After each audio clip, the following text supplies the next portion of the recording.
Vote के सबसे ज्यादा भूखे अगर दुनिया में कोई है तो नरेंद्र मोदी की पूरी टीम है। और वोट के लिए कुछ भी करेंगे, दंगे भी कराएंगे, बम विस्फोट भी कराएंगे, आतंकी हमले भी कराएंगे, पाकिस्तान में 4 बम भी छुड़वाएंगे और हमारे आदमी को भी मरवाएंगे, केवल चुनावी लाभ के लिए। आरएसएस, विश्व हिंदू परिषद, इससे इनको कोई लेना देना नहीं है, इनको अपनी वर्चस्व चाहिए। तो ये लड़ किससे रहे हैं? मोदी सिर्फ लड़ रहा है उन व्यक्तियों से जो मोदी के खिलाफ बोलता है, मोदी की कमियां गिनवाता है, ये उनसे लड़ रहे हैं। पाकिस्तान से लड़ने की भी हिम्मत नहीं रह गई मोदी के अंदर, नेपाल से लड़ने की हिम्मत नहीं है मोदी के अंदर, बांग्लादेश से लड़ने की हिम्मत नहीं है मोदी के अंदर। सिर्फ ईडी और सीबीआई का सहारा लेके, सरकारी एजेंसियों का दुरुपयोग करके ये सिर्फ विपक्ष से लड़ने में सक्षम है, क्योंकि पावर इनके पास है। तब ये आंख दिखाने का जरूरत सिर्फ विपक्षी पार्टियों को कर रहे हैं। कल मोदी जी एक भाषण में कह रहे हैं कि उनकी रगों में भाई साहब खून नहीं सिंदूर दौड़ रहा है, कि उनके रगों में खून नहीं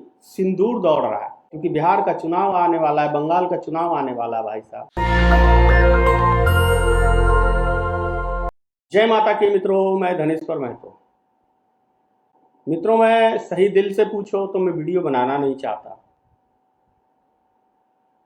क्यों नहीं बनाना चाहता हूं? मन नहीं करता, लेकिन कभी कभी मजबूर हो जाता हूं। ऐसी बातें सुनने को मिल जाती हैं जो मैं आपसे शेयर करने चला आता हूं। कल मोदी जी एक भाषण में कह रहे हैं कि उनकी रगों में भाई साहब खून नहीं सिंदूर दौड़ रहा है। ऑपरेशन सिंदूर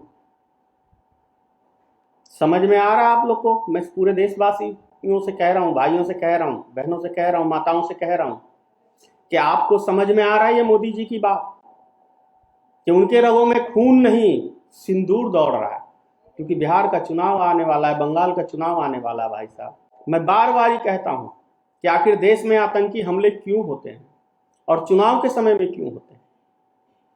ये आप खुद अपने आप से प्रश्न करेंगे, आपको उत्तर मिल जाएगा। और यदि चुनाव के समय में आतंकी हमला होता है या कहीं बम विस्फोट होता है तो इससे बेनिफिट किसको होता है? इससे बेनिफिट होता है, जान रहे हैं आप, किसकी सरकार है और कौन चुनाव में हर बात को, हर मुद्दे को चुनाव से जोड़ के देखता है और चुनाव का लाभ लेना चाहता है। ये आप स्वयं आप इस बात को अब तय करें, क्योंकि 12 साल लगभग होने जा रहे हैं मोदी जी को। तो आप तय कर सकते हैं कि इसका फायदा कौन लेता है हर मुद्दे को। और मैं एक पॉइंटली फिर ये आपको याद दिला रहा हूं, पुलवामा हमला क्या हुआ उस जांच का सोचिए जरा आज तक। पहलगाम हमला क्या हुआ इस जांच का? ये देश हमारा कोई नेता नहीं चला रहा है, तो ऐसा लगता है कि अमेरिका हमारे देश को चला रहा है और चाइना चला रहा है। कहने का मतलब साफ सुथरा है भाई साहब कि भारतीय जनता पार्टी मतलब सिर्फ चुनावी फायदा के लिए वो कोई कर्म करने को तैयार है। आरएसएस, विश्व हिंदू परिषद, ये सिर्फ नाम के एक संगठन है कि हमारे देश के लिए, देश वेश कुछ नहीं लेना देना इनको। इतिहास इनका बताता है कि देश से इनको कोई लेना देना नहीं है, इनको अपनी वर्चस्व चाहिए, इनको पैसा चाहिए, इनको पावर चाहिए। ये राष्ट्र के लिए कुछ नहीं है भाई साहब। ये तो कहने की बातें हैं।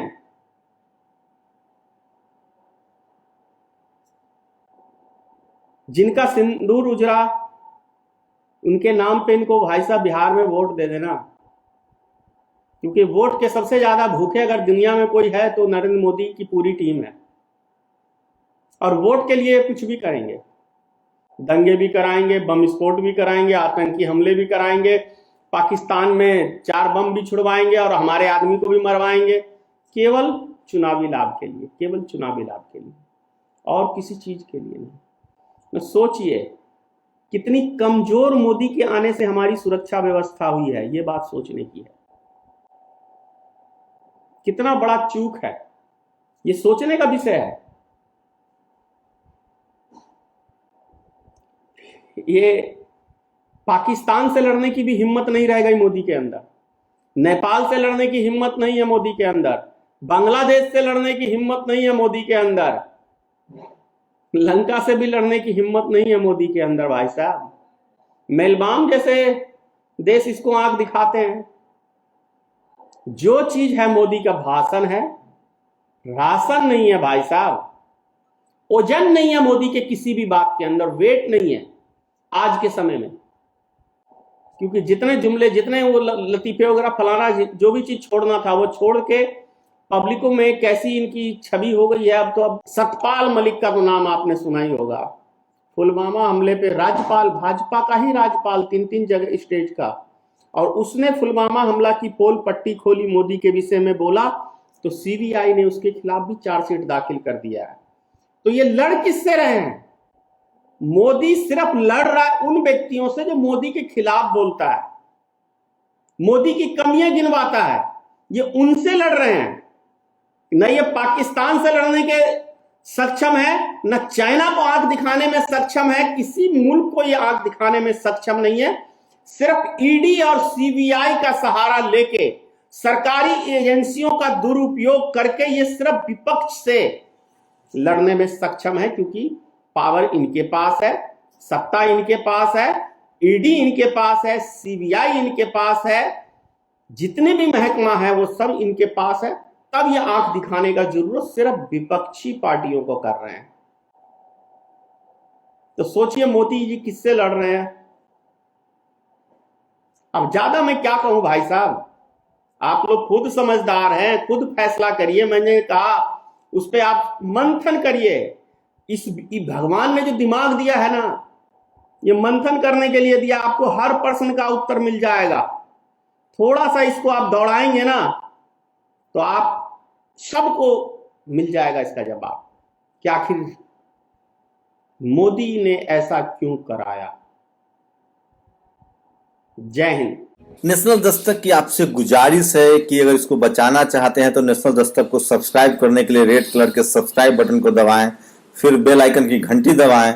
नेशनल दस्तक को बचाने के लिए बहुत जरूरी है कि हर खबर को शेयर करें, लाइक करें, कमेंट जरूर करें।